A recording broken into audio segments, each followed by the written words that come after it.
You hear the words private investigator, and your mind just starts racing, doesn't it? You're thinking mysteries, secrets, some lone wolf out there cracking cases nobody else can touch. But what does it really mean to be a PI today? Well, let's dive in and find out. Because let's be honest, when we think PI, we're picturing the movies. We see that shadowy figure in a trench coat, maybe driving a cool car down a rainy street, bending the rules to get the job done. But how much of that Hollywood fantasy is actually real? It's time to separate the facts from the fiction. And here it is, the reality check. That shadowy spy from the movies? In the real world, a PI is a fact finder, plain and simple. Bending the law? Nope, not a chance. A professional PI works under a very strict set of rules. And all that illegal surveillance stuff?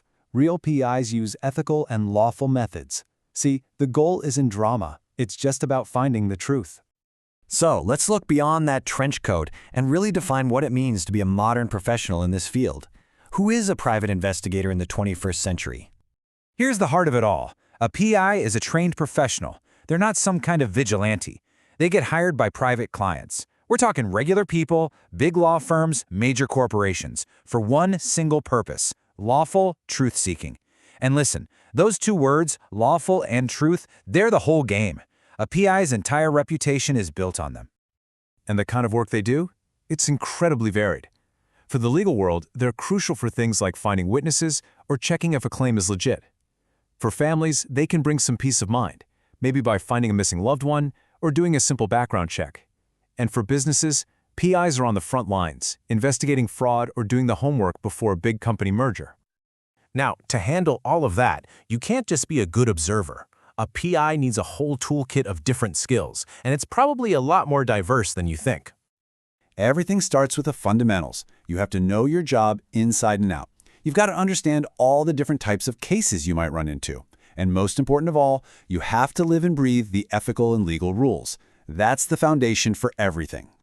And yeah, this is not a job where you can just wing it with the law. A PI has to understand the legal codes, like the IPC and CPC in India, to make sure every single thing they do is above board. They've got to know how to collect evidence so it can actually be used in court, and how to manage their files like a total pro. Okay, now for the stuff that feels a little more like the movies. Yep, surveillance is part of the job, but it's all about professional techniques, whether you're on foot or in a car.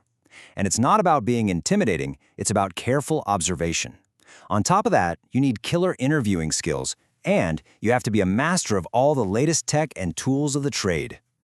But there's also a scientific side to all this. A modern PI needs to have a really solid handle on the basics of forensics, understanding a crime scene, the principles behind fingerprint or handwriting analysis, and, this is a huge one now, knowing how to follow the digital breadcrumbs and cyber trails we all leave online. Okay, this is the big question, right? The one that always comes up. How is a PI different from a police detective? The difference is massive, and it all boils down to two things: authority and purpose. Just listen to this, because it says it all perfectly. A private investigator seeks truth for the client. A government investigator enforces law for society. So a PI is working for one specific person or company. A police officer, they work for the state, for everyone. They're on two totally different missions. Let's really break this down. A PI's legal power is limited. A lot of what they do depends on getting consent. The police, on the other hand, have a huge amount of authority given to them by the state. And the power to arrest someone, that is only for a government investigator.